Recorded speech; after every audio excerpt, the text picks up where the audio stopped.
When the government, in the form of the police, damages your property, who pays for it? In the case of Vicki Baker versus City of McKinney, Texas, the police had to damage her property to apprehend a fleeing felon. However, when the city refused to pay for the damages, Ms. Baker sued. The district court found for her, but the circuit court overturned. When she asked the Supreme Court to review, they declined certiorari. Two justices expressed concern with the prospect of government damaging homes without paying compensation. So we'll look at this case next on the Constitution Study. Love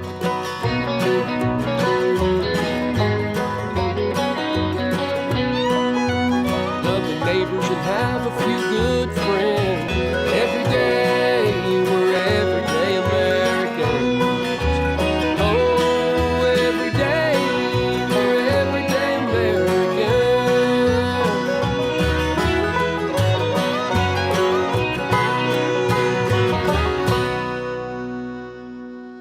Hello there, everyday Americans. Paul Engel here with the Constitution Study, where we read and study the Constitution, teach a rising generation to be free. I'm glad you could join me today. It was an interesting case, this Baker versus City of McKinney.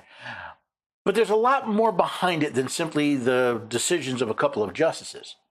It's the fundamental question of who's responsible and who should pay the price.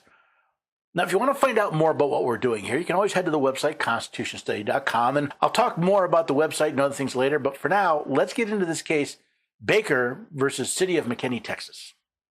Imagine, the police have to enter your home, and in doing so, they damage your property. Who pays for those damages? Your insurance? The police? That was a controversy brought to the district court. Now, before we dig into that, though, let's look at the background. On July 25th, 2020, Wesley Little kidnapped a 15-year-old girl. After a high-speed car chase, Mr. Little entered the home of Vicki Baker. Now, Mr. Little had worked there previously as a handyman. Ms. Baker's daughter was there, and after letting Mr. Little into the house, she called police.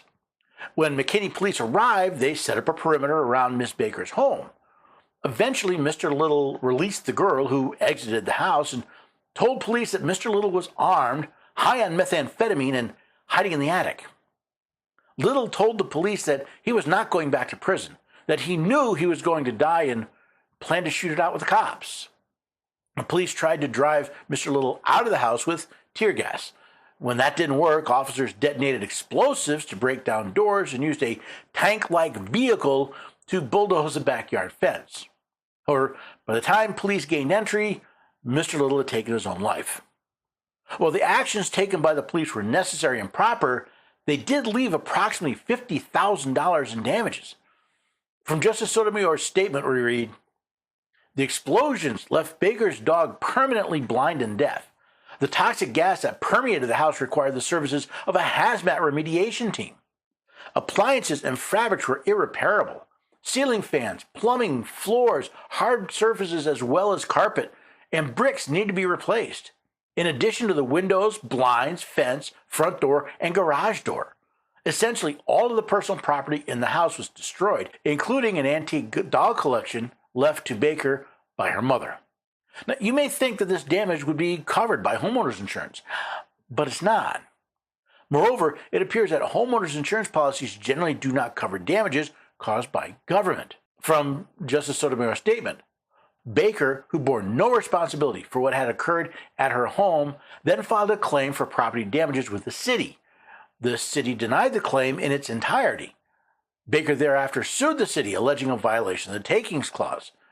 At the summary judgment stage, the district court held that the city's destruction of Baker's property was a compensatable takings under the Fifth Amendment. This is based on Baker v. McKinney. Following trial, a jury awarded Baker nearly $60,000 in damages. So far, things seem okay for Ms. Baker, but that was about to change. When the city appealed the district court's decision, the Fifth Circuit reversed. But why? On appeal, the Fifth Circuit reversed. The court declined to adopt the city's broad assertion that the Takings Clause never requires compensation when a government agent destroys property pursuant to its police power. Such a broad categorical rule, the Fifth Circuit reasoned, was at odds with its own precedent and this court's Takings Clause jurisprudence. The circuit court didn't completely agree with the city's position that the takings clause never requires the government to compensate property owners for damages done while exercising their police powers. The Fifth Circuit thought that the position was at odds with their precedent on the takings clause. Instead, the Fifth Circuit adopted a narrower rule that it understood to be compelled by history and precedent. The takings clause does not require compensation for damaged property when it is objectively necessary for officers to damage a property in an act of emergency to prevent imminent harm to persons. Interesting. The Fifth Circuit did not come to this decision because of the Constitution, but because of what it had decided before. So let's look at the takings clause and see if the Fifth Circuit's precedent is constitutionally sound. So we find the takings clause in the Fifth Amendment to the Constitution. Nor shall private property be taken for public use without just compensation. Now, from this language, we find two criteria for the takings clause to be invoked. Private property must be taken, and it must be for public use. Was Ms. Baker's property taken? Not exactly. Her home wasn't taken, neither was anything inside taken. Her home was damaged by police. Was her home acquired for public use? Again, not exactly. The damage done to her home was done when the police were exercising their legitimate powers, but that isn't a taking for public use. An argument could be made that the police took control of her home temporarily for the purpose of exercising their public duty to apprehend a fleeing felon, but that does not meet the history or language of the takings clause. However, there's another clause in the Fifth Amendment that may apply, the due process clause. No person shall be deprived of life, liberty, or property without due process of law. Ms. Baker has been deprived of her property by having it damaged and therefore devalued without due process of law. Furthermore, under Texas Penal Code, Title 7, Chapter 28, the actions of the police were criminal mischief. Section 28.03 defines criminal mischief as a person commits an offense if without the effective consent of the owner, he intentionally or knowingly damages or destroys the tangible property of the owner. In fact, the crime in this case is a third-degree felony. Later in that section we read, except as provided by subsections F and H, an offense under this section is a felony of the third degree if the amount of the pecuniary loss is $30,000 or more but less than $150,000. Does this mean that the officer should be charged with criminal mischief? No. It's obvious that the police were acting within the city's police powers. Because the parties agree that McKinney's police actions were objectively necessary, the Fifth Circuit concluded that Baker was not entitled to compensation. Baker now petitions for certiorari and asks this court to reverse the Fifth Circuit's judgment. While I agree with the Fifth Circuit's decision that this is not a compensatable action under the Fifth Amendment's takings clause, that doesn't mean the city of McKinney should be off the hook. Ms. Baker, however, asked the Supreme Court to hear the case known as a petition for certiorari. While the court denied this petition without comment, Justice Sotomayor wrote a statement joined by Justice Gorsuch with her position on the case. The court's denial of certiorari expresses no view on the merits of the decision below. I write separately to emphasize that the petitioner raised a serious question, whether the takings clause permits the government to destroy private property without paying just compensation as long as the government had no choice but to do so. Now, Justice Sotomayor makes a key point regarding government employees destroying private property without just compensation. Had McKinney razed Baker's home to build a public park, Baker undoubtedly would have been entitled to compensation. Here, the McKinney police destroyed Baker's home for a different public benefit, to protect local residents and themselves from an armed and dangerous individual. Under the Fifth Circuit decision, Baker alone must bear the cost of that public benefit. Justice Sotomayor is correct in her statement, but appears not to realize that she just shot down her own position regarding the takings clause. See, if McKinney had taken Ms. Baker's home to build a park, that would meet the takings clause. Property was taken for public use. However, what happened to Ms. Baker, as the justice points out, the police destroyed, they damaged Baker's home for a public benefit, not for public use.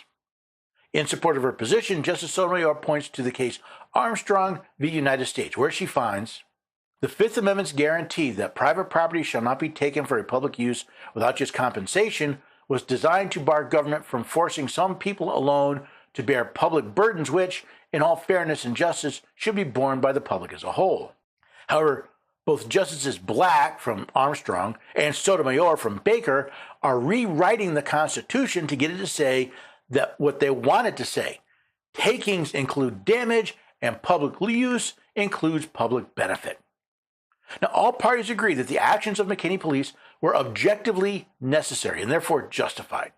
And while the Supreme Court did not explain why they refused to hear the case, I do think there is a just solution to this case. The City of McKinney has deprived Ms. Baker of her property. That is not disputed.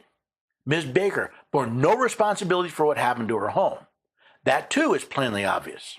The city denied Ms. Baker's claim, though the reasoning behind that decision was not included in Justice Sotomayor's statement. But did Ms. Baker receive due process when the City of McKinney destroyed her property? Due process is defined as an established course for judicial proceedings or other government activities designed to safeguard the legal rights of the individual. I would say no. The City of McKinney deprived her of her property using government activities that were designed to safeguard the legal rights of the public at large, but not of the individual. Therefore, the only just decision I can think of would have been to fine for Ms. Baker and have the City of McKinney pay for the damages to her home. Not on the grounds of the takings clause, but the due process clause. This is another example of why it's so important that both the attorneys and judges in a case be familiar with the text of the Constitution rather than just the commentary about it, often referred to as constitutional law. Would the judges in any of these courts have looked at this case differently if it had been presented as a deprivation of property without due process rather than a takings? Remember, the judges in these cases are deciding based on the facts of the case. Bad facts make bad decisions. So I thought that was an interesting case, an interesting question. If the police damage your property while exercising their duty, who pays for the damages? You or the city or county that the police represented? I think Ms. Baker has a claim under the Fifth Amendment's due process clause, not the takings clause. Again, I don't know if that would have made it different in arguments, but to me, that's the question. Is as a due process issue, yes, she has been deprived of property without due process of law, and I don't think the city should get away with it. I'm not saying what the city did was wrong.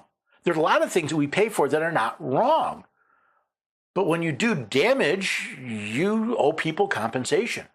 Now, I'm curious what you think. Please comment. Let me know. What do you think about this case? What do you think about the City of McKinney? Or what do you think about the Supreme Court in not even hearing the case without even bothering to say why? That's another part of the case that I find fairly interesting. Why did the court decide not to take the case? Did they not think it was a takings case? We'll never know because they never actually said why. Again, it shows the importance of understanding the Constitution so that if you're in a situation where you're working with an attorney on a case, you can help educate the attorney about the language of the Constitution, since odds are they didn't actually study the Constitution in law school. They studied the opinion of judges known as constitutional law. Now, if you want to learn more, there are a lot of great places. You can always head to the website, constitutionstudy.com. Head to the shop and find my books. I've written a daily devotional for reading the Constitution. I've also written my clause-by-clause study of the entire Declaration of Independence and the Constitution. Both are available there, constitutionstudy.com/shop. I also found this neat little course called The Miracle of America. It's a bit of a history between the colonies and through the drafting of the Constitution. I thought it was very interesting. So much so that I made a deal with the publisher to get you one lesson absolutely free, so you can try it before you buy it. So go to constitutionstudy.com/1776 study guide. You'll be taken to a custom landing page where you can not only read about the course, but you can enroll for a free lesson on God's natural law. Whether you take the course as a whole or not, take that lesson. I think you'll find it quite educational. Of course, once you do, I think you'll want to take the entire course for just $17.76. So again, the URL is constitutionstudy.com/1776 study guide. It's the numerals 1776 study guide to go to the custom landing page and enroll for your free lesson. I also hope you'll support organizations like Patriot Mobile. The the country's only Christian conservative wireless provider. I've been a customer of theirs for years. They've got great customer service. They've got great 4G and 5G coverage. And they're just a nice company to deal with because I know when I pay my bill, they're not using those proceeds to fund organizations trying to destroy our rights. They're funding organizations like the Susan B. Anthony List, NRA, Folds of Honor, even the Constitution Study that are helping to protect and defend our rights. Just go to patriotmobile.com/Constitution, find a plan that works for you. And if you do what you do, be sure to use the code Constitution at checkout to get free activation. You do that, you're not only getting great cell phone coverage, you're also supporting the Constitution Study. So that website again is patriotmobile.com/Constitution. And don't forget to use the code Constitution at checkout to get free activation. Now, whether you support the work that we do here, whether you pay for my books or sign up with one of the affiliates, do me a favor. If you liked this program, if you liked what we covered, share it. Let other people know about the Constitution Study and the work that we're doing here. If you have a question or a topic you would like me to go into, let me know. Go to constitutionstudy.com/questions, and you can ask your question or just ask that I cover a certain topic. Most of all, please come back and join us here. Hey, maybe bring a friend or two the next time we meet for the Constitution Study.